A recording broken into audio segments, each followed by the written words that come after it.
ፍቅርና እገታ ከታሊባን እስር ቤት የወጣው ሚስጥራዊ የስልክ ጥሪ ነሐሴ 2013 ዓ.ም የአፍጋኒስታን ዋና ከተማ ካቡል መልሳ በታሊባን እጅ ስትወድቅ መላው ዓለም ከሀገር ለመውጣት የሚርመሰመሱ አፍጋናውያንን አየር ማረፊያውን ሲያጨናንቁ የሚያሳዩ ምስሎችን ተመልክቷል።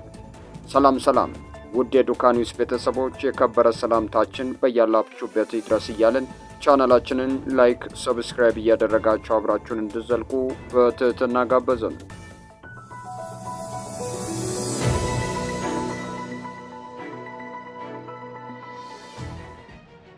በአሜሪካዋ መዲና ዋሽንግተን ዲሲ ደግሞ አንድ ሰው የራሱን ተልዕኮ ይዞ መንቀሳቀስ ጀምሮ ነበር። ይህ ሰው የባህር ኃይል ሐኪም የነበረው ሳፊ ራውፍ ነው። የሳፊ ዓላማ አፍጋኒስታን ውስጥ መውጫ ያጡ ወዳጅና ባልደረቦቹን መርዳት ነበር። በዚህ ሁኔታ ውስጥ ግን የሰዎችን ሕይወት አድናለሁ እንጂ ፍቅር ይዘኛል ብሎ አልጠበቀም ነበር። ከዚያም በላይ ሙስሊሙ ሳፊ በአይሁዳዊነት ሴት ፍቅር እወድቃለሁ ብሎ እንዴት ይገምታል? እያንገራገርኩ ነበር አንድ ሰውን መርዳት የጀመርኩት ይላል። ተግባር ውስጥ የገባበትን አጋጣሚ ሲያስታውስ እርሱ ተሳካም። ከዚያም አንድ እያልኩ ሌሎችንም ረዳው። በድንገት በመቶዎች የሚቆጠሩ ሰዎች አፍጋኒስታን ውስጥ፣ በርካቶች ደግሞ ዋሽንግተን ውስጥ ሆነው የሚያንቀሳቅሱት ግዙፍ ተልዕኮ ሆነ። የስደተኞች መጠለያ ካምፕ ውስጥ የተወሰደው ሳፊ ወደ አሜሪካ የተሰደደው ታዳጊ እያለ ነበር። ከዚያ ደግሞ ራሱን ውጥረት በሞላበት የነፍስ አድን ተልዕኮ ውስጥ አገኘው። እዚህ ሁኔታ ውስጥ እያለ ነበር ሳሚ ካኖልድን የተዋወቃት። ኒውዮርክ ውስጥ የቲያትር አዘጋጅ የሆነችው ሳሚ የጓደኛዋን ቤተሰቦች በካቡል ለማስወጣት እየሞከረች ነው። ምንም የማውቀው ሰው አልነበረኝም። ከዚያም ስለ ሳፊ ቡድን የተዘጋጀ የቴሌቪዥን ፕሮግራም ተመለከትኩ። ሊያግዘን ከቻለ በሚል ጻፍኩለት።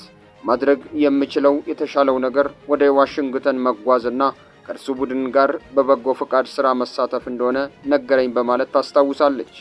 አላንገራገረችም። ልብሷን ሸክፋ ባቡር ተሳፍራ ወደ ዋሽንግተን አመራች። ደርሳም በወንድ ቀድሞ ወታደሮች የተሞላውን የተልዕኮ ማዕከል ተቀላቀለች። የምኖረው በቲያትር ሰዎች ተከብቤ ነበር ስትል ያጋጠማት ሁኔታ ከለመደችው ተቃራኒ መሆኑን እየሳቀች ትናገራለች። ሳሚ ስለ አፍጋኒስታን የምታውቀው ምንም ነገር አልነበረም። ስለዚህም ተልዕኮ ጠቃሚ ሆኖ የተገኘ ክህሎት እንዳላት የታወቀው ኋላ ላይ ነው። ከኮሚኒኬሽን ጋር የተያዙ ስራዎች ድሮም የለመድኳቸው ነገሮች ናቸው። ስለዚህ የኮሚኒኬሽን ሰው ሆንኩ። ማንም ይህንን ይገምታል? በግርምት ትጠይቃለች። በምስቅልቅል ውስጥ የጎመራው ፍቅር፣ የአደጋ ጊዜና የቀውስ ድባብ በሰፈነበት ተልዕኮ ማዕከል ውስጥ እየተካሄደ የነበረው ሰዎችን የማዳን ዘመቻ ብቻ አልነበረም። መፈላለግ ነበር ወይ? መልሱ አዎ የሚል ይመስለኛል ስትል ሳሚ እውነታውን ታምናለች። ሳፊ ስንት ዓመቱ እንደሆነ ለማወቅ ጎግል ስታደርግ እንደነበር ታስታውሳለች። ዓላማዋ ፍቅር ለመጀመር ዕድሜዋ ለመሄዱን ማረጋገጥ ነበር። የሳፊን ስምና ዕድሜ ጎግል አድርጌ ነበር፣ ምክንያቱም በወቅቱ በጣም ተጨናንቆ ስለነበር አሁን ከሚታየው የበለጠው ዕድሜው ከፍ ያለ ይመስል ነበር ትላለች። የመጀመሪያውን ረዥም የእግር ጉዞአቸውን ያደረጉት ሌሊት 9 ሰዓት ላይ የሚያስወጧቸው ሰዎች የታሊባን የፍተሻ ጣቢያዎች እስከሚያልፉ እየጠበቁ በነበረበት ድቅድቅ ጨለማ ውስጥ ነው። የአብርሃም ሊንከን መታሰቢያ ሐውልት ጋር እስኪደርሱ ድረስ በዋሽንግተን ሐውልቶች መካከል ለረጅም ጊዜ ተጉዘዋል። ፊልም ነበር የሚመስለው። ይህንን ሰውዬ ላገባው ነው ብዬ አሰብኩ ትላለች ሳሚ። ቀጥሎ ደግሞ በተልዕኮ ማዕከሉ በረንዳ ላይ ተሳሳሙ። በሁኔታው የተርበተበተው ሳፊ ራሱን ያገኘው ስለ መኪናዎች እያወራ ነበር። ትስስራቸው ያደገው በፍጥነት ነው። የባህል ልዩነቶችን የፈተኑበትን መንገድ ማበጀትም አልቀረላቸው ነበር። ሳፊ ከቤተሰቦቼ ጋር እንድትተዋወቅ እጠይቃት ነበር፣ ሁሌም ሊሆን እንደማይችል ነበር የምትናገረው በማለት ይናገራል። የእስልምና እምነታቸው ላይ አጥባቂ የሆኑት የሳፊ ቤተሰቦች የሚጠብቁት ራሳቸው መርጠው ከሚያመጡለት የአፍጋን ሴት ትዳር እንደሚመሰርት ነበር። ሳሚ ደግሞ አይሁዳዊት ነች። ይህም ቢሆን ግን ቀጠሉበት። ሳሚ እርሷ ሕይወቷን ከሰጠችለት የሙዚቃዋ ቲያትር ሥራ ጋር ሳፊን ማስተዋወቅ አልከበዳትም። ሌስ ሚዘረብል የተሰኘው ሙዚቃዊ ቲያትር ለመመልከት በሄዱበት ወቅት ከጠበቀችው በላይ ወዶት እንደነበር ትናገራለች። እገታ በአፍጋኒስታን ታህሳስ 2014 ዓ.ም ለሰብአዊ እርዳታ ሥራ ከወንድሙ ጋር ወደ ካቡል ተመለሰ። ሳፊ ወደ አፍጋኒስታን እንዳይጓዝ ተመክሮ ነበር። እርሱ ግን በታሊባን የተሰጠውን የምህረት እና ጥበቃ ቃል ተማምኖ እንደነበር ይገልጻል። ከአፍጋኒስታን ሊወጡ በተዘጋጁት በመጨረሻው ቀን ሳፊና ወንድሙን ጨምሮ 7 የውጭ ዜጎች በታሊባን የስለላ አካል ታገቱ። የመጀመሪያዎቹ ጥቂት ቀናት ያሳለፈው ቀዝቃዛ ምድር ቤት ውስጥ ብቻውን ታስሮ ነበር። የታሰረበት 6 ጫማ በ6 ጫማ የሆነ ክፍል መስኮትም ሆነ አልጋ እንዳልነበረው ያስታውሳል። ኒውዮርክ እጅጉን ተደናግጦ ነበር። ጉግል ማፕንም በመጠቀም ያለበትን አድራሻ ስትመለከት የታሊባን የስለላ ዋና መስሪያ ቤት እንደሆነ ተረዳች። ሳፊ ከታሰረበት ክፍል ጠባቂ ጋር እስከሚግባባ ድረስ በነበሩበት ጥቂት ሳምንታት ማንም ድምፁን አልሰማም ነበር። ለሰርጉ ገንዘብ ከሚፈልገው ጠበቃ ጋር ተደራድሮ አንድ የቅርብ ዘመዱ ገንዘብና ሞባይል ስልክ እንዲያስገባለት አደረገ። በታሰረበት ምድር ቤት ውስጥ ኔትወርክ ለማግኘት ወንድሙ ትከሻ ላይ ወጥቶ ለሳሚ መልእክት ላከ። ሃይ እንዴት ነሽ? እወድሻለሁ የሚል ነበር። ለመጀመሪያ ጊዜ በስልክ ያወራችው ከ17 ቀናት በኋላ እንደነበር ሳሚ ታስታውሳለች። በሕይወት እንዳለ ማወቄ ብቻ በቂ ነበር። ድምፁን መስማት መቻል በጣም የሚያስደስት ነገር ነበር።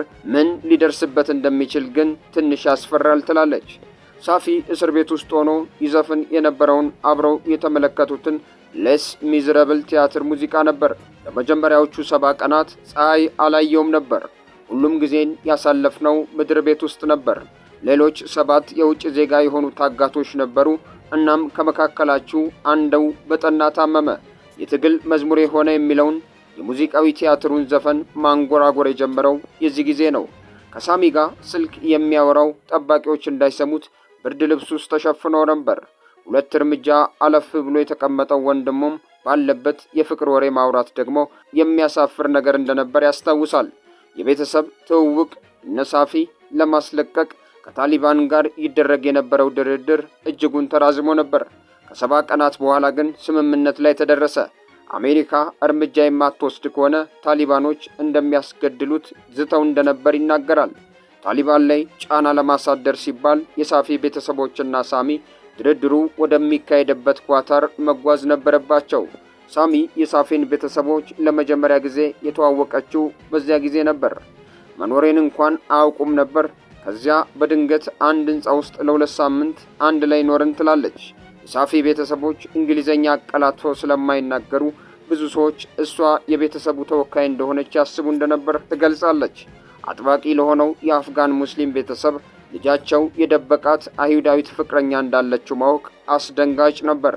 የነበረው ሁኔታ ግን እውነታውን እንዲቀበሉ ያስገደደ ነበር። የሳፊን ቤተሰቦች አመሰግናቸዋለሁ፣ ያልተለመደ ነበር ትላለች። ከ105 ቀናት በኋላ ሳሚ ተለቀቀ። ከአፍጋኒስታን ወጥቶም ከሳሚ ጋር ለመገናኘት በቃ። የትዳር ሕይወት ላይ ሳፊ ከተለቀቀ በኋላ አንድ ላይ መኖር ጀመሩ። ብዙም ሳይቆዩ የአፍጋን የአይሁድና የቲያትር ልማዶች በቀላቀለ ሰርግ ተሞሸሩ። ብዙም ሳይቆዩ የአፍጋን የአይሁድና የቲያትር ልማዶችን በቀላቀለ ሰርግ ተሞሸሩ። እንግዶችን የአፍጋንን ባህላዊ ልብስ ለበሱ። የተከፈተው ደግሞ የአይሁድ ዘፈን ነበር።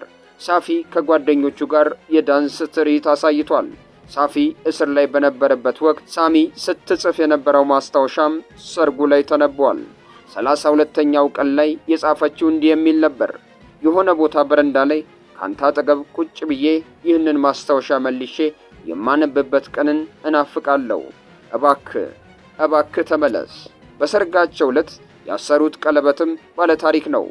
የቀለበቱ የተዘጋጀው ሳፊ ከታሰረበት ክፍል መቆለፊያ ከተገኘ አነስተኛ ብረት ነበር። ይህ አስገራሚ ታሪክ ዓለምን ሁሉ ያነጋገረ ነው።